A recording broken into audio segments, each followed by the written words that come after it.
corporativos. También es especialista en cálculos de impuestos corporativos, consolidación de informes sobre enajenación de acciones y temas de reestructuras corporativos. Creo que este tema es muy importante para aquellos SOFOMES que estemos incluyendo en el sistema fiscal. También les recuerdo que ya esta semana, el 26, tuvimos un curso con el fiscal. Tenemos invitados que nos quiere acompañar. Gracias. Los dejo en manos del contador Omar y espero que les sea de utilidad. Bienvenidos.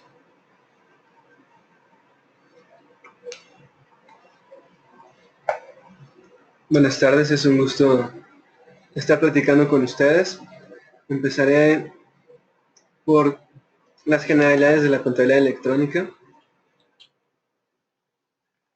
La obligación de llevar contabilidad electrónica básicamente para las instituciones financieras empieza desde enero 2015 y ya en enero 2016 pues es una obligación para todo tipo de compañías.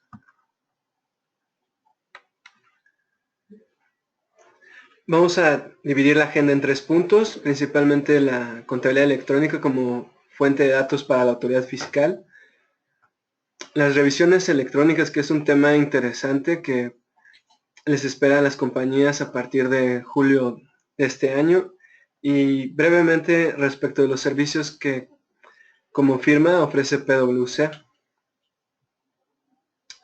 Como ustedes saben, para efectos de la contabilidad electrónica, básicamente hay 3 elementos bases, que son el catálogo de cuentas, la balanza de comprobación y las pólizas electrónicas.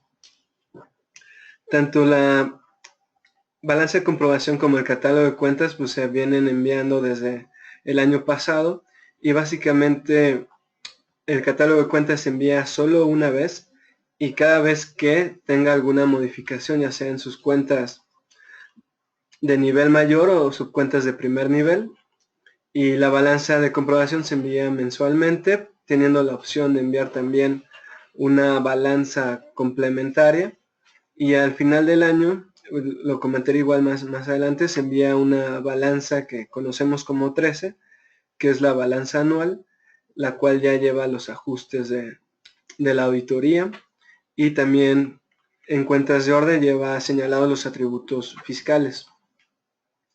En el caso de las pólizas electrónicas, estas solamente se enviarán a través de solicitud expresa de las autoridades fiscales, y en cualquiera de los 2 siguientes casos: cuando hay una revisión al contribuyente o a terceros relacionados, dícese compulsas, o cuando el contribuyente solicita una devolución o compensación de saldos a favor de IVA o ISR y la autoridad le solicite los papeles de trabajo o las balanzas electrónicas y las pólizas, en donde se muestre claramente dónde se detonó el saldo a favor que se está compensando y contra qué se está compensando. Lo anterior, junto con el uso intensivo de la tecnología, va a permitir que el SAT fiscalice de manera oportuna y dirigida a todos los contribuyentes, para efectos de que aumente la recaudación y vigile constantemente el cumplimiento de las obligaciones tributarias. Las consecuencias de no presentar la contabilidad electrónica van desde los 15,000 pesos por cada XML que no se haya enviado el SAT o se haya enviado de manera incorrecta, así como el posible rechazo de devoluciones de impuestos, compensación de impuestos, y en un caso muy remoto, pero que igual esto no podemos dejar de mencionar, en la deducción de los gastos.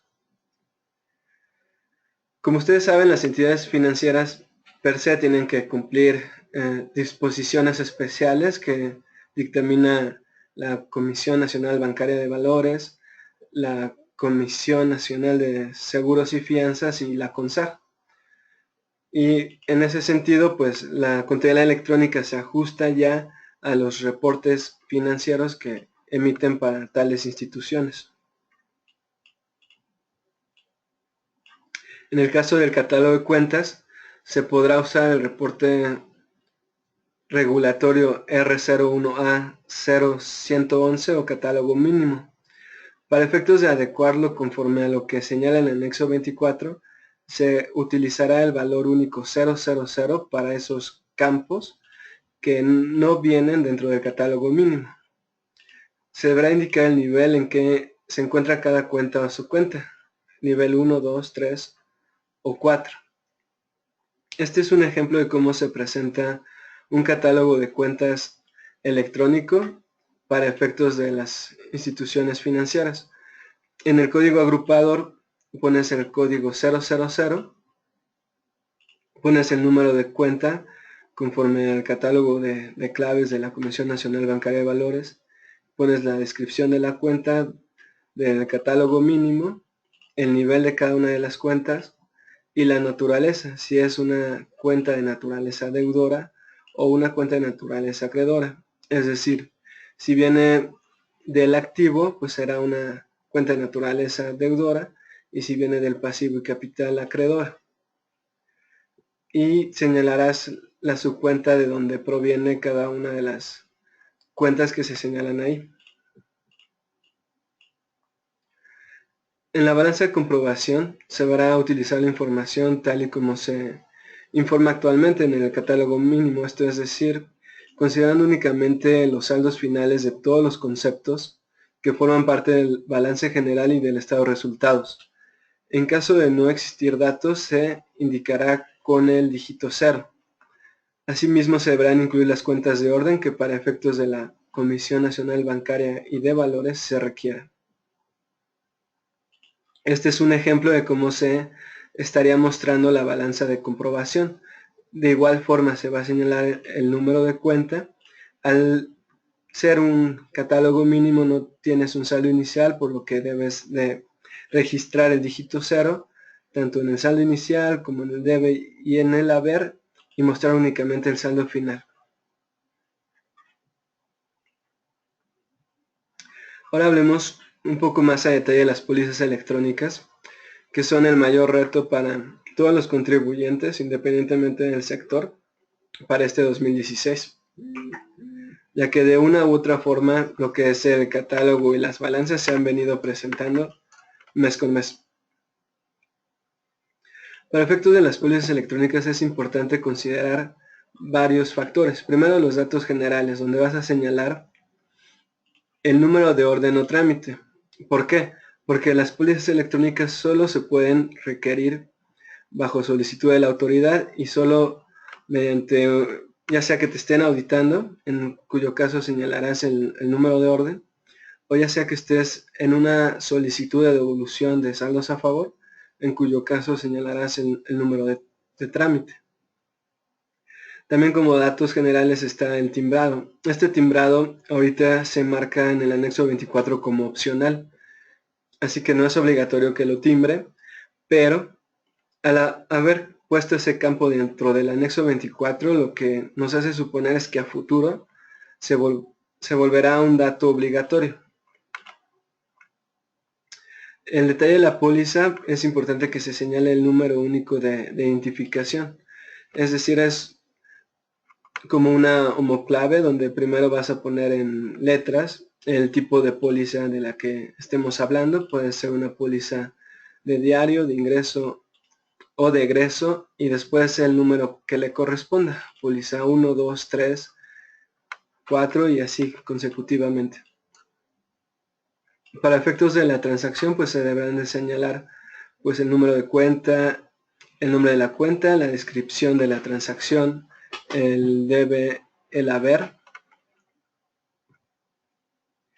Y bueno, una de las partes interesantes de las pólizas electrónicas es que deben hacer referencia a los comprobantes o CFDIs en el caso de los pagos. Por ejemplo, en las pólizas vas a señalar el número del UUID, que son básicamente 36 caracteres que vienen en el CFDI, para efectos de que la autoridad pueda linkear esa póliza electrónica con el comprobante respectivo que tendrá en otra base de datos. Para el caso de los comprobantes extranjeros, es importante que se tenga a la mano el Tax ID del extranjero en caso de que se cuente con él. Si no se cuenta con él no será obligatorio, y el número de la factura. En el caso de las importaciones te permite señalar el número de pedimento.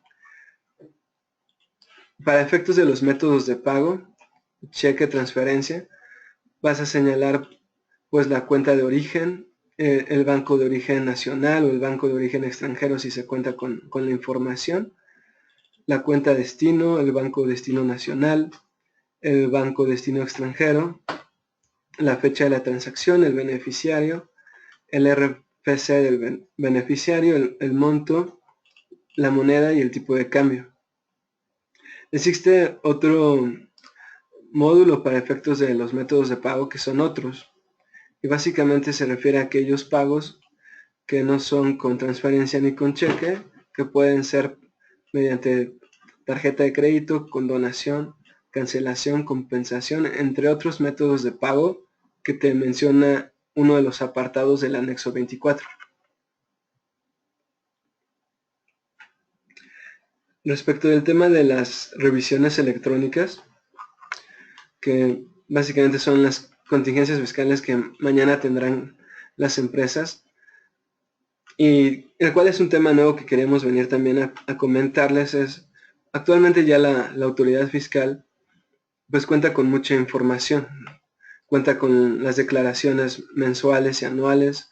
En el caso de que se dictaminen las compañías, pues cuenta con el DAP o el ICIF, y en caso de que haya operaciones entre partes relacionadas, pues también tendrá los precios de transferencia, los estudios de precios de transferencia, así como declaraciones informativas. Aunado a todo lo anterior, tendrá las balanzas mensuales de comprobación, así como en algún futuro las pólizas y auxiliares. Entonces, lo anterior le va a permitir a las autoridades fiscales tener una mejor fiscalización por medios electrónicos a todos los contribuyentes desde que se inscriben al RFC. Podrá hacer un prellenado de declaraciones, que es algo que ya realiza para las personas físicas. Podrá también detectar de manera temprana estrategias fiscales o criterios fiscales adoptados. Y viene la parte más importante, que podrá establecer preliquidaciones en caso de que presuma que existe alguna omisión de impuestos. Existe una mejora en el cambio de información en otras jurisdicciones e instituciones.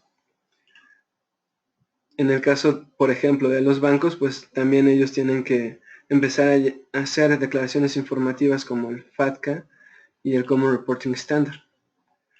Las revisiones electrónicas tienen su fundamento en el artículo 53b del Código Fiscal de la Federación. Básicamente, el proceso es el que se puede ver en la pantalla. La autoridad fiscal va a contar con el catálogo de cuentas, el balance de comprobación, las declaraciones y en su caso las facturas.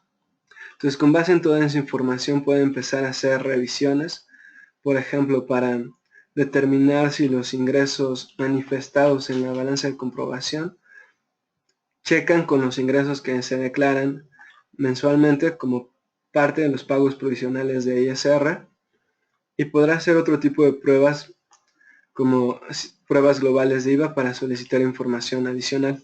En caso de que en sus revisiones o auditorías detecte alguna presunta omisión de impuestos, están facultadas las autoridades para mandar una preliquidación, a lo que el contribuyente tendrá 15 días hábiles para poder dar respuesta. En caso de que no la dé, se considerará oficialmente esa preliquidación, se convertirá en una liquidación que tendrá que pagar el contribuyente. En este sentido, también es importante señalar que para efectos de estas notificaciones se mandarán al buzón tributario y tendrá el contribuyente por lo menos un plazo de 3 días para revisarlo. Es decir, si no lo revisa dentro de ese plazo de 3 días, al cuarto día ya se considera notificado, a pesar de que a lo mejor el contribuyente no lo haya visto. Por eso es muy importante hacer caso a la obligación de estar al pendiente de su buzón tributario en caso de poder atender cualquier contingencia que se pudiera presentar, y poderle dar una correcta y pronta respuesta. Bueno, antes de empezar a hablar de nuestros servicios, quisiera también retomar un poquito otros temas que pudieran ser de su interés.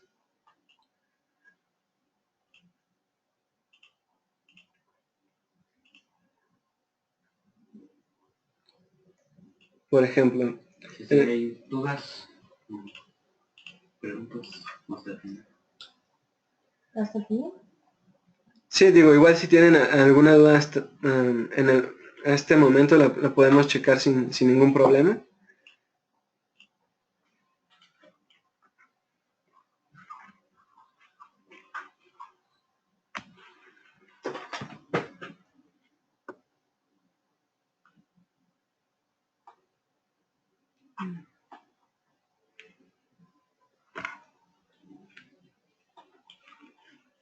Bueno, otros aspectos que quisiera comentarles es que hemos tenido juntas con las autoridades fiscales, en las cuales hemos hecho diversos cuestionamientos respecto a la contabilidad electrónica.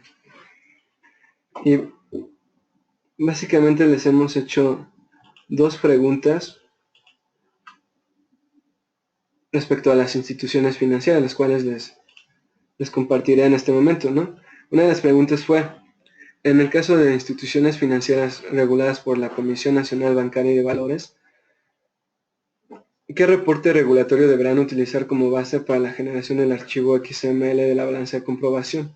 Asimismo, tomando en cuenta los reportes que se emiten a esa comisión, ¿cómo se debe indicar los datos relativos al saldo inicial, movimientos deudores y acreedores, y cómo se deben incluir las cuentas del orden que se reportan?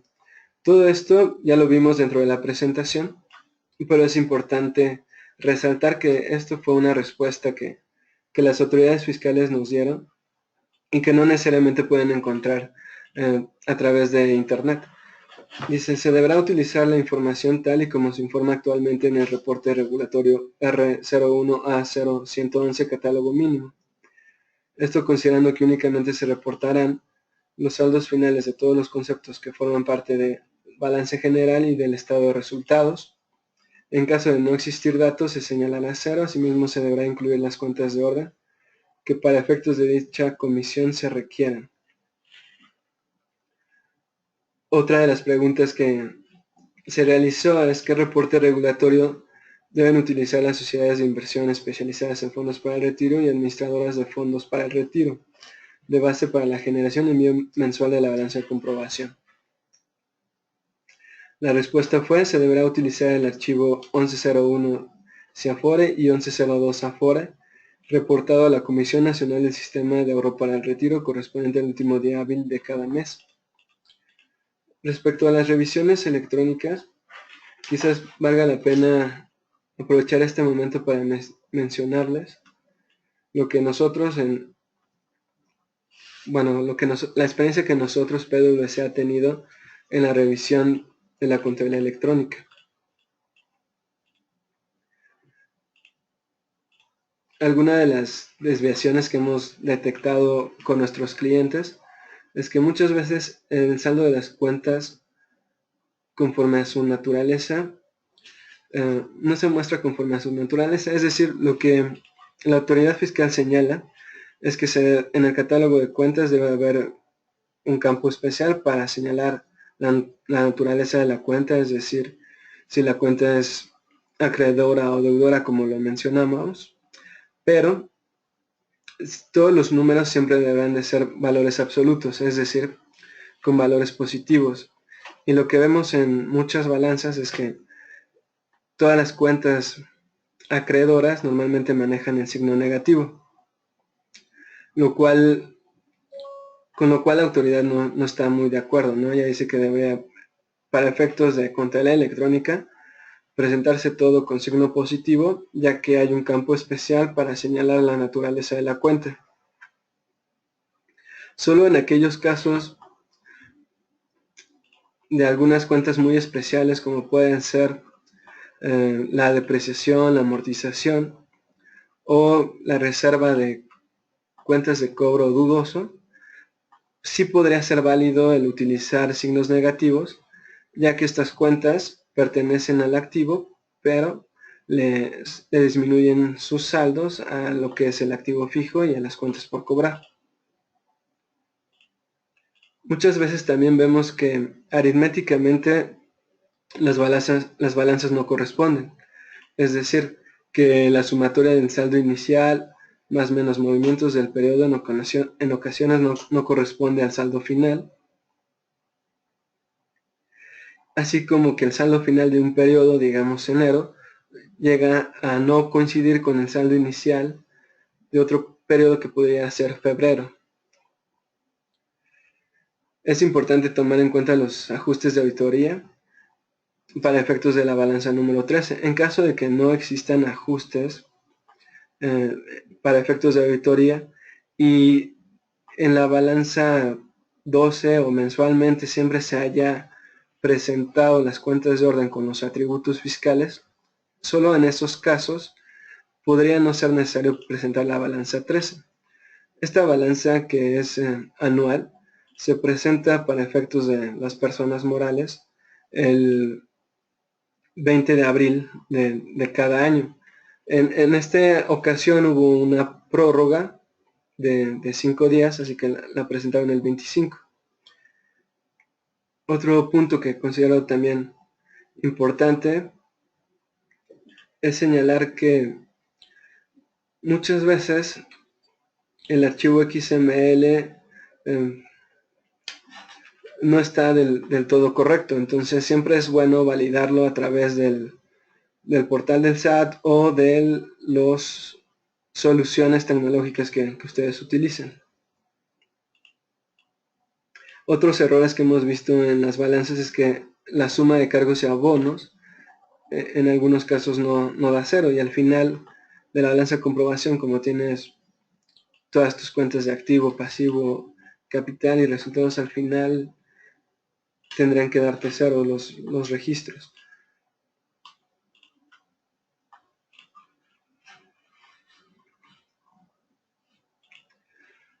Entonces es importante considerar siempre revisar toda esta información, ya que es la que van a recibir las autoridades fiscales, y en caso de que, bueno, ya están facultadas para a partir de julio hacer requerimientos, pues empecemos a tomar todos estos temas en consideración para efectos de evitar, pues, invertirle tiempo con nuestro personal de impuestos en darle contestación a las posibles desviaciones que haya podido detectar la autoridad fiscal en sus revisiones.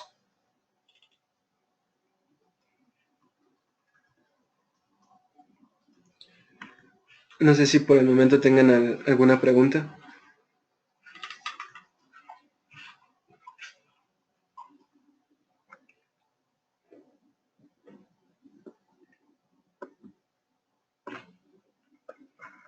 Tenemos una pregunta de Jorge Veladís Granados, y él comenta: en el supuesto de existir demanda de amparo contra el envío de la contabilidad electrónica, ¿qué procede para la solicitud y aplicación de compensación de saldos a favor de impuestos del 2015 y anteriores? Jorge Veladís. Perfecto, Jorge, excelente pregunta. Mira, no hace mucho acaba de salir una jurisprudencia para efectos de la contabilidad electrónica. Como a lo mejor alguno de ustedes conoce, muchos de los contribuyentes se ampararon contra la fracción 3 y la fracción 4 del artículo 28 del Código Fiscal de la Federación. Básicamente, la fracción 3 te obligaba a llevar una contabilidad electrónica, y la fracción 4 te obligaba a enviar mensualmente a través del buzón tributario tu contabilidad mensual o tu balance de comprobación. Entonces, bueno, acaba de salir una jurisprudencia en cuanto a la suspensión. La autoridad fiscal inicialmente había otorgado una suspensión a todos los contribuyentes para efectos de no cumplir con estas obligaciones. Sin embargo, el pasado 6 de mayo, la Suprema Corte de Justicia de la Nación emitió una nueva jurisprudencia que afirma que es improcedente conceder la suspensión por lo que hace a la fracción 3 del artículo 28 del Código Fiscal de la Federación. Esto implica que los contribuyentes están obligados a llevar su contabilidad electrónica. Todavía no se ha señalado la Corte respecto a la fracción cuarta, que es la obligación de envío. Pero todo parece indicar que se va a resolver en el mismo sentido. Es decir, que también al final la van a decretar improcedente. Entonces, entendiendo que tienen que pasar los tiempos legales para que cada contribuyente reciba su resolución final respecto a los juicios de amparo que haya promovido, sí es importante ir tomando ya cartas en el asunto respecto a la contabilidad electrónica, porque al final todos estos amparos se hicieron con el único objetivo de ganar tiempo, puesto que desde un inicio era muy claro que las posibilidades de salir avantes de los mismos era muy complicada. Entonces, contestando tu pregunta, si estás amparado y actualmente, pues creo que podrías no enviar tu contabilidad electrónica, pero si van a las autoridades a solicitarla directamente, bueno, ellos ya también tienen cierta base legal para poderlo solicitar y por lo menos tendrías que mostrarles cómo están tus balanzas y tus pólizas electrónicas. Creo que es un punto importante a cubrir con base a las últimas jurisprudencias que ha decretado la Corte. No sé si hay alguna otra pregunta.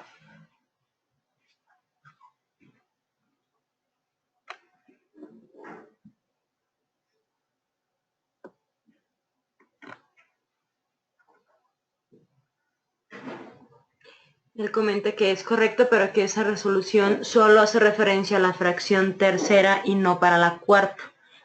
¿No? Sí, Pero sí. es lo correcto. Está en lo correcto, Jorge. El comentario iba en el sentido de que hay que prepararse, porque, bueno, la fracción 3 se refiere a la obligación de llevar contabilidad electrónica, entonces, si van las autoridades a revisar directamente, pues, al domicilio fiscal, pues tendría que enseñarse que ahí se lleva la contabilidad electrónica. Y probablemente para la fracción cuarta, aunque ahorita no ha habido ninguna resolución, lo más probable es que a futuro se inclinen hacia el mismo lado de suspender los amparos que se habían concedido. Susi, continuamos. ¿Alguna otra pregunta? Algo que no le haya quedado claro, si quieren aprovechar esta sección. Alberto Pech comenta, en el caso de no haber presentado alguna de las balanzas de los meses anteriores, ¿hasta qué momento tiene para presentarlos? Ok, pues los puedes presentar. Mi sugerencia sería lo más pronto que sea posible. No hay como, digo, el periodo que determina la ley es a los 3 primeros días hábiles del segundo mes posterior. Pero obviamente si no los presentaste dentro de ese lapso, pero la autoridad todavía no te ha afincado ninguna multa, yo creo que estás a tiempo de poderlos presentar y evitar multas de 15,000 pesos por la no presentación de los XML. Lo ideal sería que no hubiera por lo menos ninguna balanza de comprobación pendiente de presentar, que son las que ahorita tenemos como obligación de presentar mes con mes. Ahora bien, es importante señalar que aquellas empresas que estén cotizando en la Bolsa Mexicana de Valores deberán presentar sus balanzas de manera trimestral. Entonces, bueno, contestando a tu pregunta, digo, ya ahorita ya estás como en un default, la autoridad podría levantarte una multa, pero si no la ha presentado, entonces estás a tiempo de poder llenar y mandar tus balanzas electrónicas.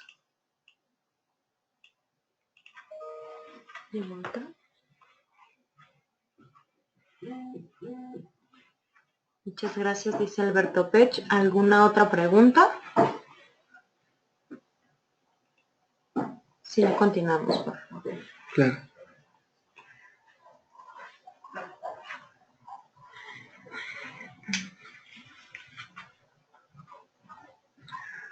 Bueno, les puedo quizás platicar uno de los principales retos que hemos visto en esto de la contabilidad electrónica. Dos de las preguntas más comunes que me han hecho es, primero, si puedo presentar la contabilidad electrónica en el idioma inglés. La respuesta conforme a resolución miscelánea es sí, sí puedes presentar la contabilidad electrónica en inglés. Sin embargo, la misma disposición de la resolución miscelánea establece que las autoridades fiscales estarán facultadas para solicitar la traducción por perito autorizado de esa contabilidad electrónica. Entonces, al final, lo recomendable es llevarla en español, porque si bien cumples con la obligación mensual de mandar tus balances aún y cuando estén en inglés, al final si la autoridad te las va a pedir en español para darte tus saldos a favor y te quieres evitar todo ese proceso de traducción, lo que se sugiere es llevarlas en el idioma español. La otra pregunta también frecuente es si puedo llevar mi contabilidad electrónica en otra moneda que no sea la nacional. Bueno, eso sí no está permitido por el reglamento del Código Fiscal. Entonces la contabilidad electrónica siempre deberá llevarse en moneda nacional, es decir, en pesos. La tercera pregunta que nos hacen mucho es si yo tengo mi contabilidad electrónica en US GAAP, la debo de transformar en normas de información financiera, o si la tengo en IFRS la tengo que cambiar a normas de información financiera, y de igual modo conforme a la miscelánea les puedo contestar que eso no es obligatorio. La contabilidad electrónica no tiene que expresarse en el marco contable o financiero en que lleven a cabo ahorita sus operaciones. Creo que el tema más importante en donde quizás debamos poner más atención, porque es el tema que muchos de nuestros clientes pues están en proceso de elaborarlo, y donde hemos visto que muchas compañías básicamente todavía no lo tienen, son las pólizas electrónicas. Este tema es ciertamente complejo porque básicamente es toda la contabilidad electrónica, y para efectos de aquellos requerimientos que haga la autoridad, todavía no queda muy claro cómo va a solicitar esta información. Entonces, en una de las juntas que tuvimos con ellos, se les preguntó cuál iba a ser el procedimiento para requerir pólizas y auxiliares. Al respecto, pues todavía no existen reglas claras sobre cómo será requerida esta información cuando se trate de devolución, compensación o revisión, y las autoridades tampoco se han pronunciado al respecto. Digo, nuestra recomendación es tenerlas todas listas en caso de que haya alguna solicitud de las autoridades fiscales, pero pareciera que la autoridad fiscal todavía no tiene claro cómo va a solicitar esa información. Otra de las preguntas que quedó pendiente que se nos aclarara por parte del SAT es confirmar si los fideicomisos de administración que no tienen personalidad propia deben o no presentar su contabilidad electrónica. Ese punto está pendiente, no se nos ha aclarado. Yo podría pensar que no sería obligatorio, pero es un tema que todavía no podemos cerrar con la autoridad fiscal.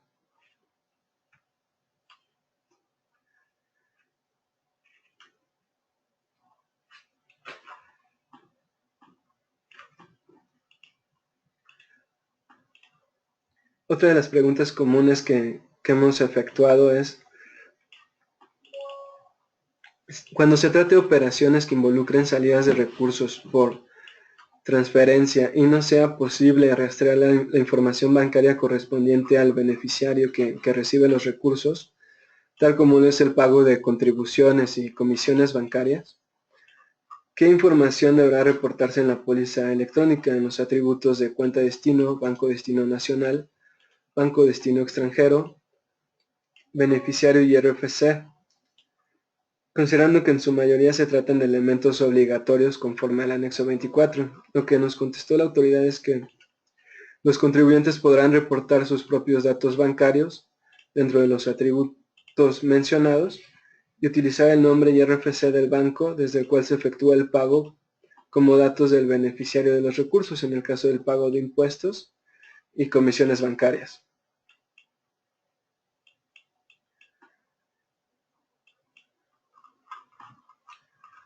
Otra de las dudas que nos ha aclarado la autoridad es una de las dudas que teníamos era cuando se trata de operaciones de obtención de ingresos, ¿será necesario indicar en la póliza electrónica los datos correspondientes a las entradas de recursos del contribuyente dentro de los nodos cheque, transferencia y otros métodos de pago? No obstante que el anexo 24 señala claramente que es solo en el caso de salida de recursos. Aquí la respuesta de la autoridad fiscal nos sorprendió mucho y tendrá que verse con mayor cuidado con sus asesores fiscales, pero la respuesta es sí. Los contribuyentes también se encuentran obligados a señalar dentro de sus pólizas la información correspondiente a la entrada de recursos que obtengan. Todavía no está muy claro cómo es que se va a poder llenar este tipo de datos, pero en principio entendemos que la autoridad sí los podría requerir. Otra de las preguntas que hicimos es cuando los contribuyentes efectúen el pago de nómina a sus trabajadores, ¿será necesario integrar dentro de las pólizas electrónicas el detalle de los CFDI expedidos y los datos de las transferencias bancarias o cheques emitidos a favor de cada uno de los trabajadores a cargo del contribuyente? La respuesta es sí. Los contribuyentes deberán relacionar todos los comprobantes fiscales de nómina relacionados con la transacción y el detalle de la forma de pago realizado a cada uno de sus trabajadores, es decir, transferencia, cheque u otro método de pago. En los casos en donde no se requiera hacer uso del nodo transferencia, este deberá contener el total de las transferencias bancarias realizadas a favor de los trabajadores, detallando cada uno de los atributos requeridos dentro de dicho nodo y tal como se señala en el anexo 24. No sé si al momento tengan una pregunta o quieren que hable de los servicios que ofrecemos como firma.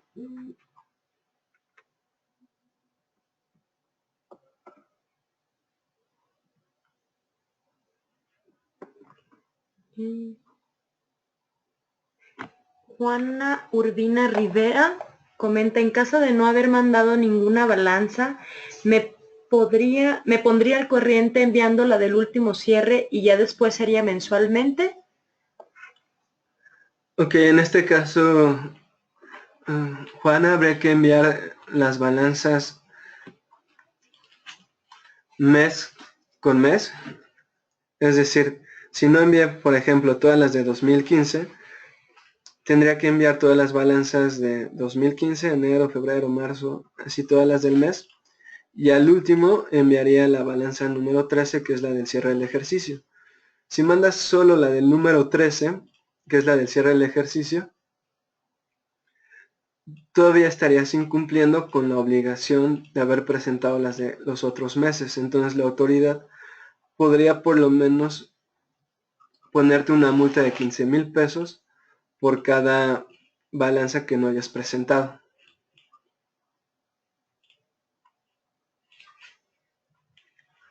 ¿Otra pregunta?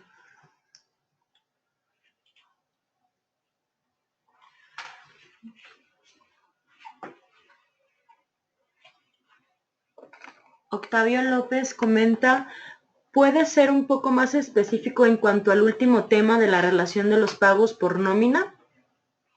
Y bueno, si queremos responder Alberto Pech, dice, pero la ley no es retroactiva con respecto a esas balanzas. Si quieres contestar, pues ahí lo... Ok, respecto a... Sí, a los pagos por nómina. Debido a que para efectos fiscales tú le tienes que enviar un CFDI a cada uno de tus trabajadores. Todos esos folios deberán relacionarse dentro de la póliza electrónica que tú realices, y para tales efectos tienes que señalar el UID o número de esos CFDIs.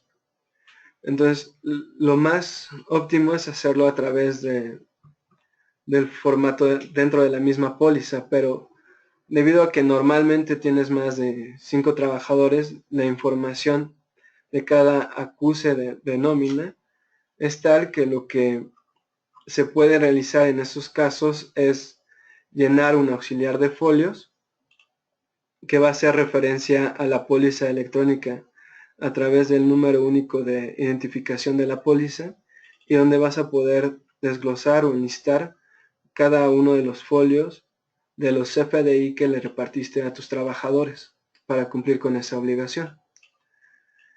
En cuanto a si la ley no es retroactiva con respecto a esas balanzas,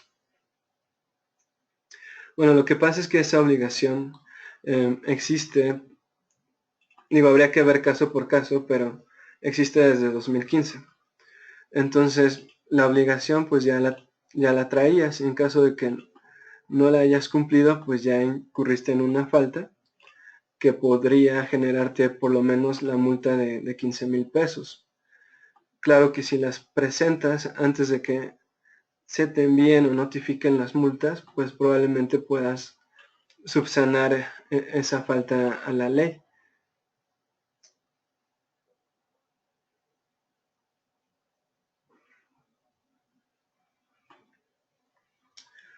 Ok, respecto a la pregunta de la balanza 13,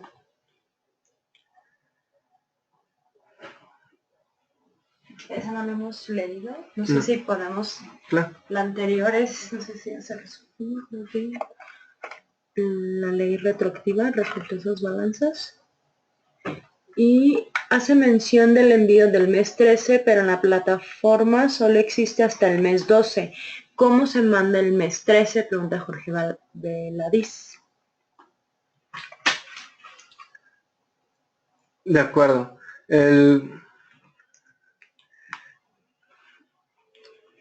Ya existe la posibilidad de presentar el mes 13. De hecho, muchas compañías lo pudieron presentar dentro de las fechas que establecía la ley. Es decir, todavía el 20 de abril había algunos problemas, por lo que la autoridad fiscal determinó como más viable hacer una prórroga hasta el día 25, pero el día 25 de abril muchas compañías presentaron esta balanza 13 y hay otras compañías que todavía no la presentan, pero hasta donde yo tengo entendido ya se pueden presentar a través de la plataforma. Igual lo que puedo hacer es volver a revisar esto para efectos de confirmar si estoy en lo correcto o no.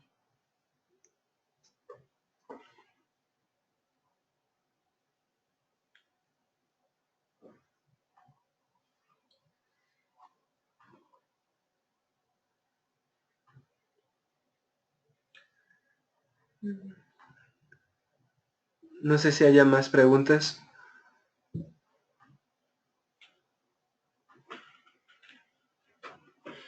Continuamos. Claro. Bueno, quisiera en este momento hablarle un poco de nuestros servicios.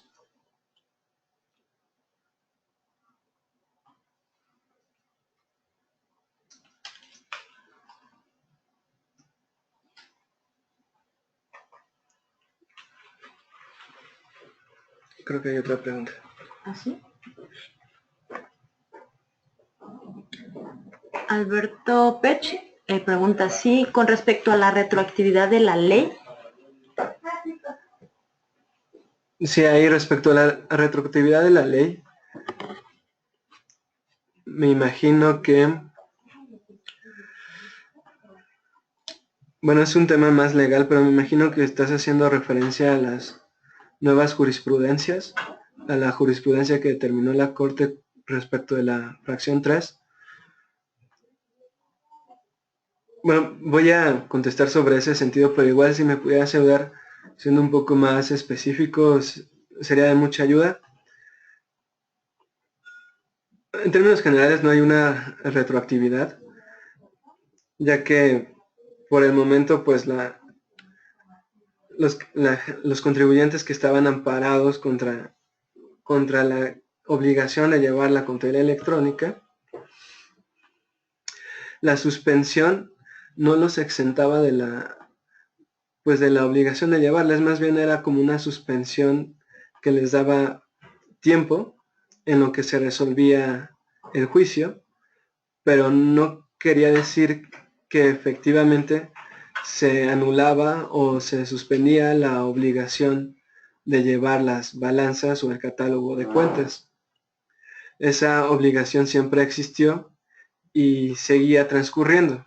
Entonces, en términos generales, no es que los hayan exceptuado o exentado de esa obligación, sino simplemente abrieron como unos paréntesis en lo que se resolvían los juicios, pero en principio se tendría que seguir cumpliendo.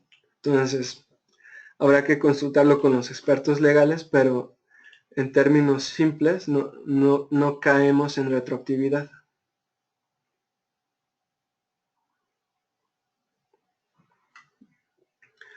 Por las balanzas que provienen de 2015, no hay ninguna retroactividad de la ley porque la ley ya en 2015 establecía esa obligación.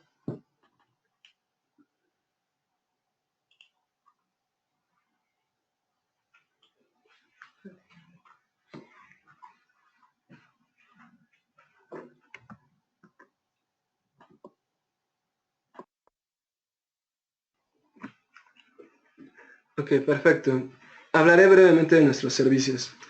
Nosotros tenemos un portal de contabilidad electrónica que nos permite básicamente elaborar los archivos XML, revisar los archivos XML, validarlos, enviarlos al SAT, obtener los acuses de recibo y almacenarlos dentro de nuestro sistema. Otro de los servicios que hacemos es el assessment de pólizas. Muchas veces la contabilidad electrónica, la contabilidad en sí de una compañía no está en un solo ERP. Muchas veces tienen otros sistemas satelitales que llevan la nómina o las cuentas por cobrar o las importaciones o las cuentas por pagar. Entonces lo que nosotros hacemos es ir a las compañías, revisar el anexo 24 con todos los campos que requieren las pólizas, ver de dónde podemos obtener la información de cada dato, ver cuál es la fuente de información e ir haciendo una evaluación del tiempo que podría llevar a automatizar estos procesos para efectos de sacar de manera automática la información de los sistemas satelitales y RP y llenar las pólizas electrónicas. En términos generales, nuestros servicios no se limitan nada más a un software o a un portal de contabilidad electrónica. También brindamos asesoría respecto a este tema y respecto a las revisiones electrónicas, lo que podemos también ofrecerles son simulacros para efectos de si ustedes ya cuentan con sus balances, sus catálogos y sus pólizas, hacemos simulacros como si fuéramos la autoridad y enviamos un requerimiento de información para efectos de medir los tiempos en los que nos pueden contestar y detectar dentro de sus contabilidades electrónicas y XML qué observaciones podría detectar la autoridad para irlos subsanando con tiempo.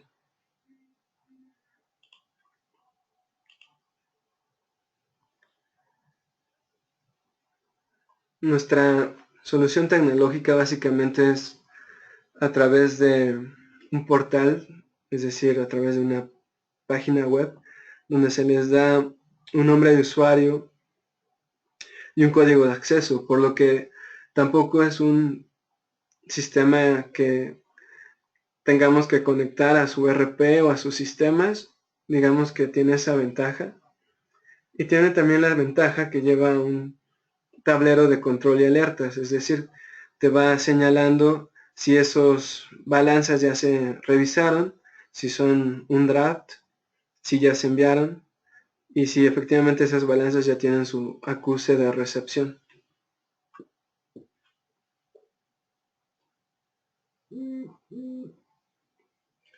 Nos quedan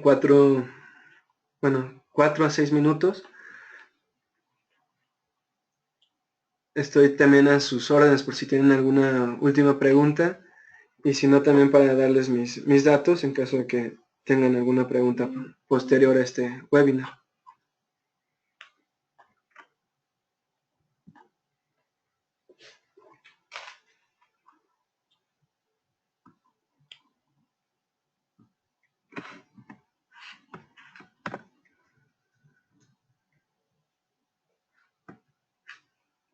No tenemos problema. Perfecto. Pues les comparto mis datos. Mi correo es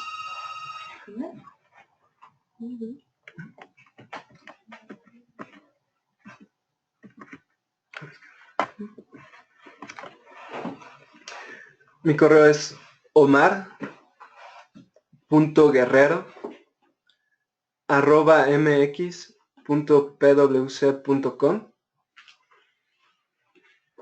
y el teléfono donde pueden localizarme es 52 63 6000 extensión 5403. ¿Lo puedes repetir, por favor, para los que no lograron? Claro. Mi correo es omar.guerrero@mx.pwc.com y el teléfono donde pueden localizarme es el 52 63 6000 extensión 5403.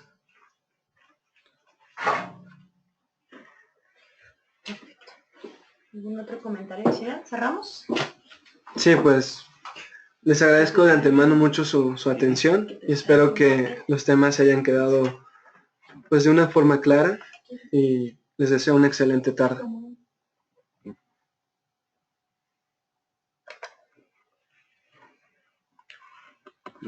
Muchas gracias, Omar. Cualquier duda, también aquí se las podemos canalizar. ¿Sí hay? No, ya no hay, pero cualquier duda, los correos o... No, entonces... Vamos a hacer llegar la presentación. También vamos a tener también bastantes preguntas en nuestro próximo curso fiscal del 26. Entonces también los esperamos, también vía streaming o vía presencial, va a ser aquí en el World Trade Center. Y vamos a continuar vamos a cerrar sesión. Aquellos que no se hayan registrado, gracias, Jorge. Vamos a cerrar sesión con este webinar para todos aquellos interesados que no se hayan registrado en el siguiente. En el mismo correo de invitación venía el link. Si nos dan unos momentos y estamos iniciando el segundo webinar. Muchas gracias. ¿Cómo es?